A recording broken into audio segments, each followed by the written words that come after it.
Bismillahirrahmanirrahim. Assalamualaikum warahmatullahi wabarakatuh. Berjumpa kembali bersama saya, Zomare, di video ke-17 Tuhan Tidak Pernah Iseng. Di dalam video episode kali ini, saya akan menceritakan perjalanan kisah kasih cinta terlarang saya dengan Boy, yang pada akhirnya Boy melakukan hal yang seperti biasa, selalu tak saya duga sebelumnya. Ya, dia memberikan surprise atau kejutan yang membuat saya menjadi merasakan bersalah pada diri saya sendiri, pada Boy, dan termasuk pada teman-teman gengnya Boy.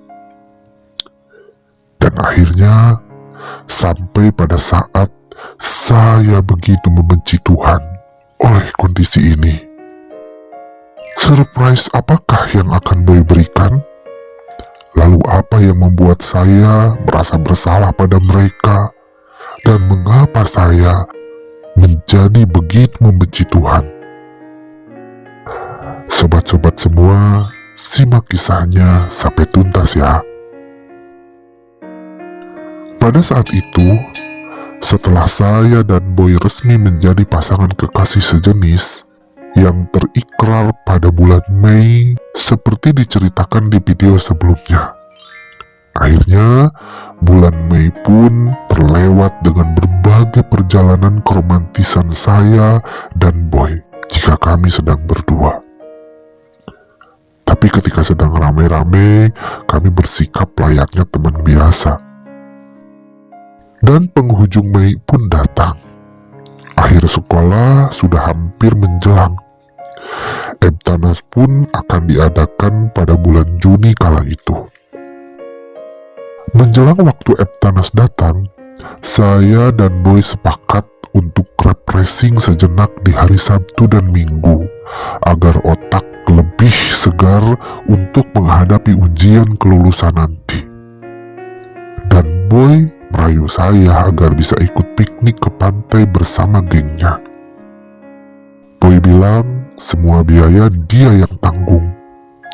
Hanya saya diperintahkan agar meminta izin sama emak dan bapak saya, agar mereka mengizinkan kalau saya bisa menginap semalam di tempat piknik nanti. Dan saya pun akhirnya meminta izin sama emak juga bapak sesuai permintaan Boy. Emak dan bapak pun mengizinkan pada akhirnya setelah kami berbincang alot dengan persyaratan jangan sampai macam-macam di tempat piknik nanti. Dan saya pun didoakan emak juga bapak agar selamat. Alhamdulillah, girang bukan main hati ini, bisa melepaskan keinginan main jauh. Dengan jaminan Boy harus menjaga saya dengan baik. Begitu pesan emak dan bapak. Pesan emak dan bapak pun saya sampaikan sama Boy. Dan Boy dengan sangat antusias siap siaga menjaga saya demi emak dan bapak. Sedikit gombal katanya, demi cinta juga. Dasar si Boy. Dan waktu keberangkatan pun datang. Hari itu hari Sabtu subuh kami berangkat bareng-bareng. Karena hari Sabtu itu kebetulan sekolah libur. Sebab para guru sedang mempersiapkan pelaksanaan Ebtanas yang tinggal seminggu lagi. Jadi kita manfaatkan waktu saat itu. Kami berangkat bersama Boy CS dengan mengendarai motor juga mobil Boy. Saya dan Boy berboncengan di motornya. Itu permintaan Boy sendiri. Iwan dan Rio juga naik motor. Sedangkan Hendra, Acil, dan Upi juga ada 4 teman lainnya naik mobil Boy. Yang sengaja dia pakai juga. Biar bisa rame-rame dan kami pun berangkat pada subuh. Seperti biasa di perjalanan ketika saya dibonceng Boy, Maunya dia, saya selalu memeluknya dari belakang. Dan itu sudah jadi kebiasaan yang sangat menyenangkan hati kami. Tanpa disangka, Rio yang dibonceng Iwan menyusul dari samping kanan dan nyeletuk. "Boy, pantesan maneh mutuskan si Sinta. Maneh bobogohan yang si Rey-nya," seru Rio yang disambut tawa ngakak Iwan yang sedang mengendarai motor. Kami tahu itu hanya gurauan, tapi buat saya seakan mendapat sindiran tepat ke ulu hati. Saya pun melepaskan rangkulan di pinggang Boy. Tapi Boy malah menariknya lagi. Boy tak ambil peduli pada gurauan itu. Dia malah tancap gas dan makin kencang meninggalkan teman-temannya di belakang. Sekitar jam 11 siang kami pun sampai di tempat yang kami tuju, yaitu Pantai Pangandaran, Jawa Barat. Itu adalah kali pertamanya dalam hidup saya bisa piknik sejauh ini. Dan itu pun hari pertama saya bisa piknik ke pantai. Sungguh sangat membahagiakan, apalagi yang ngajak adalah kekasih hati ini. Dan kami pun menuju ke tempat penginapan di sekitaran pantai barat Pangandaran, yang sengaja sudah Boy pesan sebelumnya. Entah bagaimana caranya, saya tidak pernah tahu.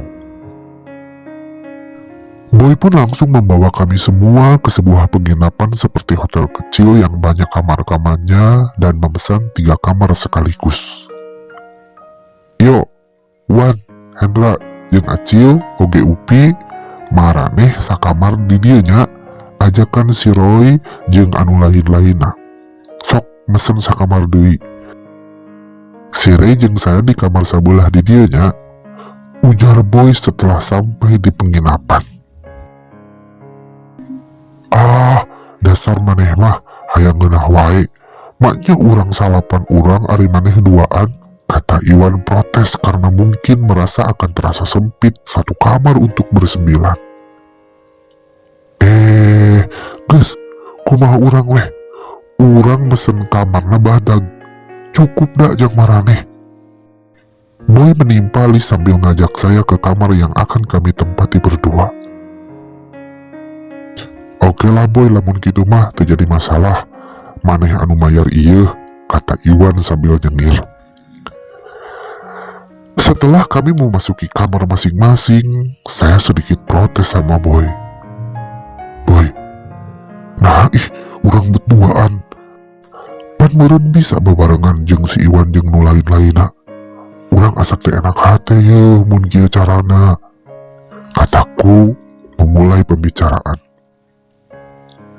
"Geus lah, teu nanaon Rey, kumaha urang we, tenang we Rey. Engke ge bakal aya kejutan yang maranehna, oge jeung maneh. Pokona tinggali we engke nya, pasti maranehna bakal luas satengah pae," jawab Boy dengan entengnya. Saya sedikit kaget dan juga penasaran dengan rencana Boy. "Aya kejutan naon gitu Boy? Saya menang nyaholah Boy," kata saya sedikit manja. "Engke weh lah sayang, pokona Ray pasti bakal atoh, oke?" kata Boy sambil mencium kening saya dengan lembutnya. Dan akhirnya saya pun hanya diam dan mengalah. Walaupun sebenarnya saya masih menyimpan rasa penasaran yang sangat besar. Kejutan apa yang akan Boy berikan? Boy mengajak saya untuk jalan-jalan sore kala itu bareng teman-teman untuk menelusuri tempat pantai sebelum malam tiba. Tapi saya menolaknya karena merasa lelah di perjalanan dan ingin tidur saja. Boy pun tidak memaksa, dan dia pun meminta izin agar diperbolehkan oleh saya main dengan teman-temannya. Saya pun mengizinkan saja, dan Boy pun pergi dengan teman-temannya entah kemana saya tidak tahu. Sepeninggal Boy, Saya duduk sendirian di atas tempat tidur. Ada kilasan bayang-bayang yang seakan berwarna-warni dalam otak saya. Betapa bahagianya menjadi pujaan hati Boy. Dimanja, dituruti semua apa yang saya inginkan. Dengan sangat mudah, Boy memenuhinya. Membeli baju-baju baru, jalan-jalan, makan di restoran yang mewah, nonton film, dan terkadang uang jajan sekolah pun diberikan untuk saya. Tapi kembali kepada kenyataan hidup saya. Di balik bahagia yang saya terima, di samping segala keinginan saya yang selalu terpenuhi, di antara perhatian Boy yang begitu hebat untuk saya, tetap saja dalam batin saya merasakan hal yang menyiksa dan sangat mengganggu sebenarnya. Ya,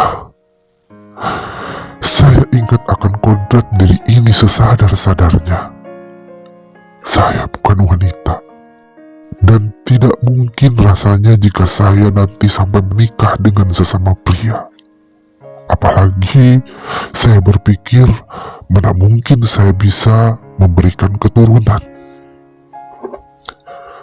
Saya akui, dari segi materi saya tercukupi oleh Boy. Namun, saya tetap diburu rasa takut dan dihantui akan dosa besar yang akan saya tanggung nanti. Dalam benak saya paling dalam, saya berpikir, jika hal ini terus berlanjut, akan seperti apa hidup saya kelak? Mengapa pikiran ini muncul begitu saja? Apakah ini peringatanmu ya Tuhan? Ku memati saya. Dan saya pun akhirnya tertidur pula sore itu, karena badan terasa pegal selama perjalanan. Sekitar pukul 8 malam, saya masih terbaring, dan tiba-tiba saya dikejutkan oleh suara ketukan pintu di kamar. Rey sayang, udah bangun belum? Suara Boy dengan pelan memanggil sambil membuka pintu kamar yang memang tidak saya kunci. Naon Boy, besudang dak, aya naon? Jawabku sambil linglung. Hayu sayang, keluar yuk. Barudak geus siap nungguan kejutan jang kamu jeung barudak oge. Hayulah, aya ayam bakar tuh di sisi laut, burukeun. Bujuk Boy dengan suara manjanya.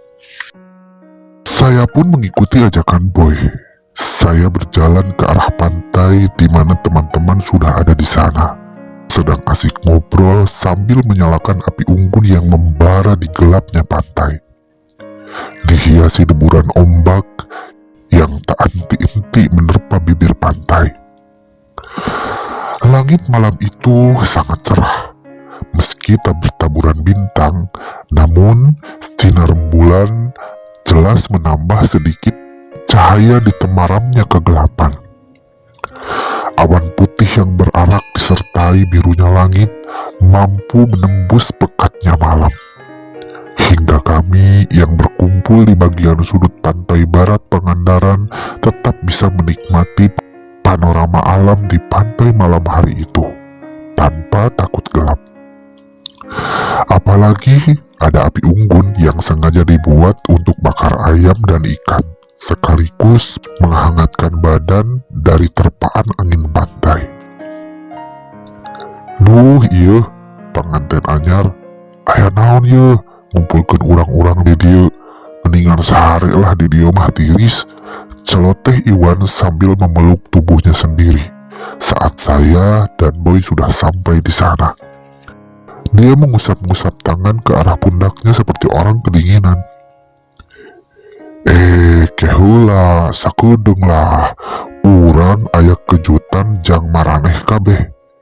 Ngan aya aturanana, maraneh teu meunang reuas, teu meunang protes, teu meunang usil, jeung teu meunang nyeungseurikeun urang. Anu meunang maraneh bisa nanya engke, Oke, sipnya. Boy dengan lantang suaranya membuka acara di malam dingin itu. Rio dan Hendra sibuk dengan api unggunnya sambil memanggang ayam juga ikan yang sengaja dibeli di sana. Aroma wanginya sudah mulai tercium, sepertinya enak banget. Dan mereka berdua refleks menoleh ke arah Boy yang bicara di tengah-tengah kami. Teman-teman lain yang sedang duduk santai di atas tikar di hamparan pasir pun mulai memfokuskan perhatiannya ke arah Boy sebagai subjek pembicaraan saat itu. Dan saya memilih duduk di bibir perahu kecil milik nelayan yang sedang berlabuh di darat, tidak begitu jauh dari tempat kami berkumpul. Oke lah, kumaha maneh we Boy, tapi urang mah da nyaho. Kejutan maneh mah osok garing. Kejutan maneh mah biasana biasa wae lah. Sok nyieun panasaran jelema, pasti buka. Buktina sok nihil. Celetuk Rio tanpa menunjukkan muka penasaran. Boy terlihat nyengir menanggapi ocehan Rio. Ya geus lah, hayu urang mimitian. Re, kade sayang, kata Boy memanggilku. Gelegar telingaku terasa dihantam suara petir malam itu. Mendengar kata sayang dari Boy dan itu di hadapan teman-temannya yang tidak pernah biasanya dia lakukan. Dengan wajah kikuk dan salah tingkah, saya pun menghampiri Boy. Semua teman-teman pun mulai terlihat reaksi anehnya. Mereka diam seketika tak berkutik sambil menatap Boy juga saya. Hendra yang sedang membolak-balikan bakar ayam terdiam menghentikan gerakan tangannya dari kayu pengait ayam. Iwan yang sedang tiduran di tikar sempat terperanjat. Rio dan Acil juga terlihat begitu kaget. Hening menghinggapi suasana tepi pantai saat itu. Tawa Boy pun mulai terkekeh memecah keheningan. Karek sakitu marane geus keluasnya. Tenanglah. Ingat, tadi cek urang aturanana kumaha.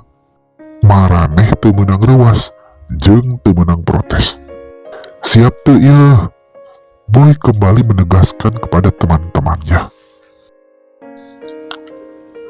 Nya Boy, nya, tapi, nyesoklah, naon? Jawab teman-teman Boy dengan tergagap. Saya yang sudah berada di samping Boy dengan wajah bingung mulai bisa mendebak kejutan apa yang akan Boy berikan. Dalam hati saya berpikir, sepertinya Boy akan melakukan hal yang saya takuti. Dia pasti akan membuka rahasia selama ini yang saya dan dia jaga sebelumnya. Ya, saya yakin kejutan Boy itu akan dibuka di depan teman-temannya soal hubungan kami berdua. Gumamku dalam hati. Tapi jujur, hati saya saat itu mulai takut. Bukannya senang. Saat itu saya takut kepada teman-teman Boy jika tahu hubungan kami. Ingin rasanya saya menangis tiba-tiba dan ingin berlari meninggalkan tempat itu sebelum Boy benar-benar membuka segalanya. Tapi saya tak kuasa. Persendian kaki saya seakan lemas. Jantung dan dingdung tak karuan dan saya diam tanpa kata. Oke, mun maraneh geus siap, urang mimitian ieu nya. Maraneh ku urang ngahaja dikumpulkeun di tempat ieu. Sabab maraneh kudu nyaraho. Urang geus nganggap maraneh sahabat-sahabat terbaik urang. Maraneh geus jadi keluarga urang. Jeung maraneh babaturan urang anu paling solid. Nah, jadi maraneh pantes ku urang dibejaan hiji rahasia urang. Ngarah terjadi salah pikiran maraneh ka urang. Boy kembali memberikan sedikit kalimat-kalimat yang makin menunjukkan bahwa tebakan saya benar. Saya semakin tidak karuan. Jadi nya maraneh kudu nyaho yen sabenerna urang jeung si Rey teh memang lain sekedar babaturan. Tapi si Rey teh salila ieu geus cari kabogoh urang. Si Rey jeung urang geus janji bakal saling pengertian keayaan masing-masing. Jadi urang ngabejaan kieu maksudna supaya maraneh salaku sahabat urang kudu ngadukung hubungan urang jeung si Rey. Maraneh ngadukung pan mun urang jeung si Rey bobogohan? Siap tuh. Dan Boy akhirnya mengatakan apa yang benar-benar saya takutkan. Tepat dugaanku, Boy benar-benar memberikan surprise yang paling di luar dugaan yang saya dan teman-teman tidak pernah tahu. Keadaan kembali hening, sepi sekali. Teman-teman Boy pada melongo, saling menatap satu sama lain seakan tak pernah percaya dengan apa yang Boy katakan. Mereka bergeming beberapa saat. Saya tahu kenapa mereka begitu. Karena mereka tak pernah berpikir kalau Boy akan mengatakan hal itu di luar nalar mereka. Boy, sadar maneh teh, cek urang oge naon.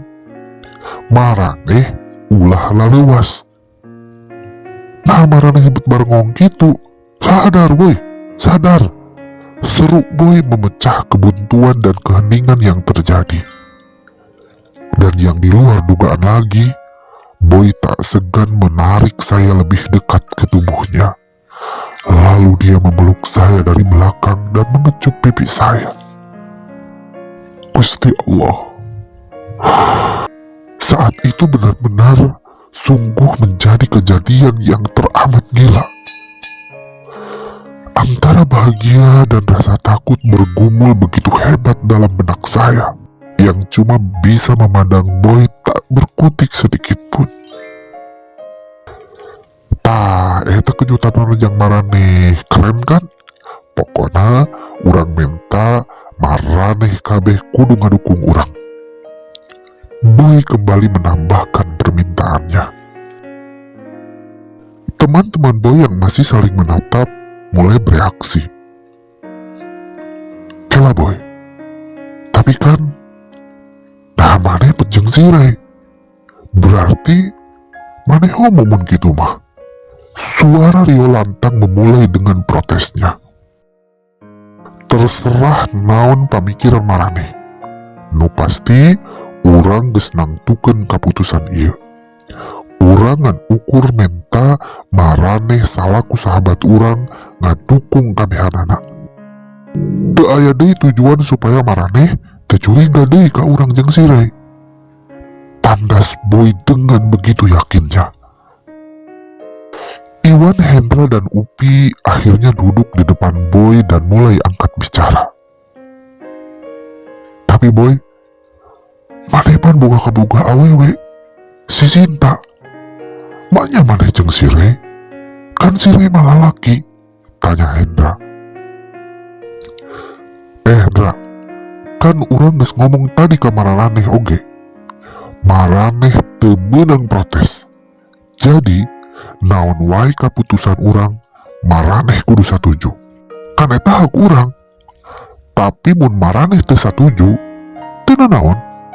Cek urang oge, urang mah ngan boga maksud ka maraneh salaku babaturan urang. Eueuh nu disumput-sumput. Matakna, poe ieu urang ngebejaan maraneh. Puas kan? Tegas Boy tetap dengan segala keyakinannya mengatakan itu semua. Oke, Oke, oke boy. Urang satuju wae. Tapi menang kan urang nanya ke maneh boy? Sambung Iwan dengan rasa penasarannya. Akhirnya, obrolan malam itu terus berlanjut seolah tanpa ada henti. Boy dan teman-temannya terus beradu pendapat. Dan saya hanya bisa tetap diam di samping Boy, yang setengah memeluk pinggang saya dengan sebelah tangannya. Saking panasnya perdebatan malam itu, hingga tak terasa dinginnya malam yang menusuk tulang. Teman-teman Boy terus mencerca Boy dengan berbagai pertanyaan yang membuat hati saya benar-benar gundah. Namun yang saya lihat, Boy benar-benar tanggung jawab sama semua pertanyaan. Dia menjawabnya dengan sepenuh hati. Boy tetap teguh dan kukuh pada pendiriannya untuk tetap mencintai saya. Sampai pada titik akhir, teman-teman Boy tak bisa lagi mengelak. Mereka semua berjanji menyetujui hubungan saya dan Boy. Dan mereka pun berjanji untuk merahasiakan hubungan ini kepada orang lain di luar geng. Mereka memaklumi dan mengakui keadaan Boy sebagai pimpinan mereka, walaupun masih tersisa tanda tanya di hati mereka. Apakah Boy hanya main-main saja? Atau memang Boy serius dengan perkataannya ini? Hendra yang merasa sebagai mak comblang antara Boy dengan Sinta sempat menyebut saya yang gila. Dia yang terlihat merasa paling kecewa. Bahkan Hendra mengatakan kalau sayalah biang keladi dari semua ini, sehingga Boy menjadi ketularan seperti sekarang. Menurutnya, sayalah yang telah menjadikan Boy jadi homo. Dan akhirnya, dengan berat hati sambil berkaca-kaca, saya pun memberanikan diri untuk bicara pada mereka. Hendra, Iwan, yo, ejeng nulaina, hampura urangnya. Urang teu pernah hayang jiga kieu. Tapi urang oge embung jadi jelema munafik. Lamun urang boga rasa bogoh ka si Boy, urang nyaah ka si Boy ngaleuwihan nyaahna ka diri urang sorangan. Padahal urang sadar bisa jadi babaturan maraneh urang geus ato. Tapi si Boy akhirnya ngaku ka urang lamun si Boy bogoh ka urang. Ya urang oge teu bisa nolak. Hampura urang lamun urang geus ngieun maraneh ku jiwa kulantaran urang. Kata-kataku memungkas segala gundah dalam hati. Ya geus lah re, urang ngamaklum jeung urang bisa nganggap wajar. Tapi inget, hiji hal ieu nya, urang salaku babaturan maneh ngan hayang ngingetan. Lamun maneh jeung si Boy geus ngalanggar kodrat, bener teu? Ya sok we lah, maneh jeung si Boy dek bobogohan mah teu naon. Tapi inget, urang jeung nulaina tetep bakal ngadukung supaya maneh duaan bisa normal deui, kata Iwan dengan tegas memberikan sedikit masukan. Dan hal itu membuat saya juga Boy tertegun sesaat. Mendengar kalimat Iwan, ada rasa malu yang menghinggapi hati saya. Rasa bersalah mulai menjalar di dalam otak. Dan jujur, hari itu bukannya bahagia yang saya dapat mendengarkan kejutan dari Boy, tapi justru merasa berdosa tiada tara. Sampai akhirnya Boy mencairkan suasana dengan mengingatkan Hendra akan bakar ayam yang sudah mulai tercium bau gosong. Hendra, itu tuh hayam. Wah, tutung euy. Hayu enggesan ngobrol na. Urang tuang we ayeuna mah. Sakitu kejutan ti urang jang marane. Nuhun lamun marane ngadukung urang. Teu ngadukung oge teu jadi masalah. Kata Boy mengakhiri surprise-nya malam itu. Dan kami pun berkumpul menjadi lingkaran manusia yang membagi hasil bakaran. Ayam dan ikan menjadi santapan kami malam itu. Ya, walaupun agak kosong, tapi cukup nikmat. Malam yang dingin kami lalui dengan canda tawa, juga keriangan di pinggir pantai. Kami seakan melupakan kejutan dari Boy, hingga tak terasa subuh pun tiba. Kami semua terlena dalam kebahagiaan kebersamaan malam itu. Apalagi saya yang baru merasakan pertama kalinya piknik seperti ini. Bahagia karena kami semua merasa bebas dari mengeluarkan biaya, sebab Boy menanggungnya. Dan kami bersukaria mengeluarkan ekspresi apapun, walaupun tetap bagi saya malam itu menjadi malam yang begitu bahagia, namun begitu mengerikan. Hadir dalam diri saya pemikiran menyalahkan diri bahwa semua ini memang karena saya. Maafkan aku, Boy. Maafkan aku, teman-teman semuanya. Tapi aku tidak bisa apa-apa selain mencintai Boy dan menjalani hubungan ini sampai akhir. Demikian cerita kejutan dari Boy kepada teman-temannya, juga saya, yang mengawali pemikiran saya menjadi sangat terganggu sekali, menyalahkan diri sendiri, dan saya merasa bersalah kepada semua teman-teman. Lalu bagaimana cerita selanjutnya? Hal apa lagi yang akan terjadi antara saya, Boy, dan teman-temannya dalam hubungan terlarang ini? Simak terus kisahnya, akan dilanjutkan di video berikutnya. Tapi jangan lupa, saya memohon kepada sobat-sobat semua untuk like, komen, share, dan subscribe channel Tuhan Tidak Pernah Iseng. Terima kasih. Wassalam.